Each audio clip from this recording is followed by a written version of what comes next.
एक डायन की कहानी। अगर आप मेरे चैनल पर नए हैं तो चैनल को सब्सक्राइब करो और वीडियो को लाइक करो। कमेंट में हमें जरूर बताना कि हमारी कहानी आपको कैसी लगी और यह भी बताना आप किस तरह से हमारी वीडियो देख रहे हैं। तो चलिए दोस्तों, बिना समय बर्बाद किए कहानी शुरू करते हैं। प्राचीन काल में एक छोटे से गांव के लोगों ने अपने चारों ओर के जंगल और पहाड़ों को अजीब अजीब कहानियां शुरू रखी थी। ये कहानियां अक्सर रात के अंधेरे में गुप्त बैठकों में बड़ी धूमधाम से सुनाई जाती थी। इनमें से एक कहानी सबसे अधिक प्रचलित थी। गांव के बाहरी छोड़कर एक रहस्यमय महिला मोनिका के बारे में। लोगों का कहना था कि मोनिका एक बहन है जो रात को लोगों को परेशान करती है और उनका जीवन बर्बाद कर देती है। मोनिका का घर गांव से कुछ किलोमीटर दूर घने जंगल के बीच एक पुराने खंडहर जैसा था।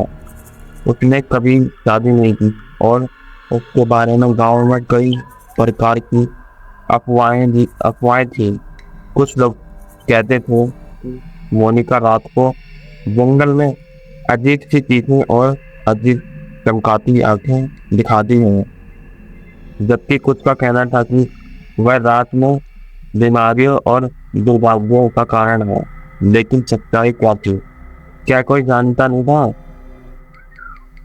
मोनिका का जीवन और उसकी कहानियां केवल गांव वालों की कल्पनाओं पर निर्भर थी। एक दिन एक युवा पत्रकार अजय ने मोनिका की सच्चाई जानने के लिए गांव में आने का निर्णय लिया। अजय ने गांव वालों से मोनिका के बारे में सुनी हुई कहानियों को लेकर उन्हें चुनौती देने का सोचा। अजय ने अपने कैमरा और नोट्स के साथ गांव की ओर रवाना हुआ। उसने गांव के बुजुर्गों से मोनिका के बारे में पूरी जानकारी ली और उसके बाद मोनिका के घर की ओर बढ़ा। मोनिका का घर गांव से काफी दूर था और वहां पहुंचने के लिए अजय को घने जंगल से गुजरना पड़ा। जंगल के अंधेरे में अजय ने कई बार सुनी हुई अजीब आवाजों को नजरअंदाज किया और आगे बढ़ता रहा। जब अजय मोनिका के घर के पास पहुंचा तो उसने देखा कि घर के बाहर एक पुराना पीपल का पेड़ था जिसके नीचे मोनिका बैठी हुई थी। पेड़ की छांव में मोनिका का चेहरा बेहद गंभीर और उबाऊ नजर आ रहा था। अजय ने सोचा कि यह एक अच्छा मौका है मोनिका से सीधा मिलने का। अजय ने हिम्मत जुटाकर मोनिका के पास पहुंचकर उससे बात की। मोनिका ने उसे देखा और बिना किसी हिचकिचाहट के स्वागत किया। मोनिका ने अजय से कहा, तुम्हें मुझसे क्या चाहिए? क्या तुम भी गांव वालों की तरह मेरे बारे में अफवाह फैलाने आए हो? अजय ने मुस्कुराते हुए जवाब दिया, नहीं, मैं केवल सच्चाई जानना चाहता हूँ। लोग कहते हैं कि तुम डायन हो, लेकिन मैं जानता हूँ कि क्या वे सब सच हो? मोनिका ने एक गहरी सांस ली और कहा, लोग हमेशा से मुझे गलत समझते आए हैं। मैं एक तंत्र विद्या विशेषज्ञ हूँ।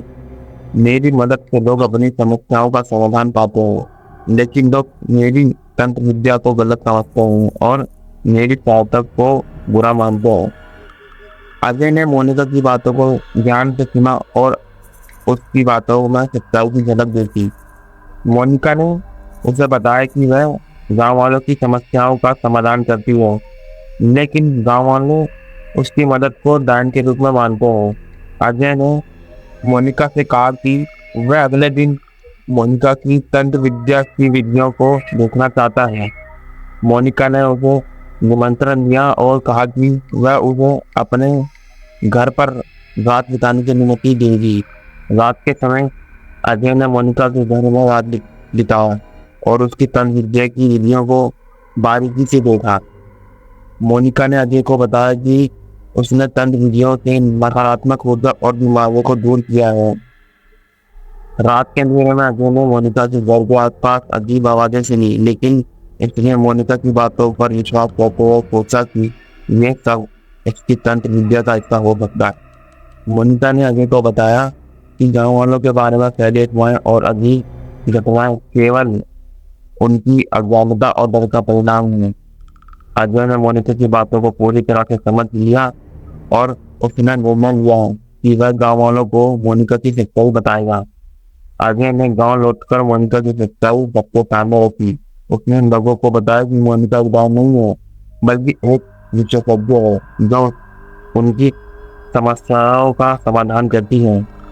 गांव वालों ने पहले तो अजय की बातों पर विश्वास नहीं किया, लेकिन जब उन्होंने मोनिका से मिलने का निर्णय लिया और उसकी तंत्र विद्या की वीडियो को देखा, तो वे समझ गए कि मोनिका एक साधारण व्यक्ति है जो उनकी भलाई के लिए काम कर रही है। गांव वालों ने मोनिका की मदद लेना शुरू किया और धीरे धीरे उनके जीवन में सुधार आने लगा। मोनिका की सच्चाई और उसकी तंत्र विद्या की विधियों से गांव में शांति और समृद्धि आई। लोग अब मोनिका की मदद लेते थे और उसकी विद्या को सम्मान देने लगे। अजय ने अपनी रिपोर्ट में मोनिका की सच्चाई को प्रस्तुत किया और उसके काम को सही सम्मानता दिलाई। मोनिका की कहानी अब गांव में एक प्रेरणादायक कहानी बन गई थी। उसने साबित किया कि किसी भी व्यक्ति के बारे में बिना जान पहचान को राय बनाना कितना गलत हो सकता है। मोनिका की कहानी ने गांव वालों को यह सिखाया कि अज्ञानता और भय से बाहर निकलकर समझदारी और सम्मान के साथ किसी को समझना चाहिए। मोनिका और अजय की इस यात्रा ने गांव में एक नई शुरुआत की, जहां लोगों ने अपनी पूर्वग्रहों को छोड़कर सच्चाई की ओर कदम बढ़ाया। मोनिका अब एक सम्मानित व्यक्ति थी और गांव ने उसकी मदद से अपने जीवन को एक नई दिशा दी। यह कहानी यह संदेश देती है कि किसी के बारे में राय बनाते समय हमें तथ्यों की गहराइयों को समझनी चाहिए और पूर्वाग्रह को छोड़कर सच्चाई को स्वीकार करना चाहिए। अगर आपको वीडियो पसंद आए तो चैनल को सब्सक्राइब और वीडियो को लाइक करें।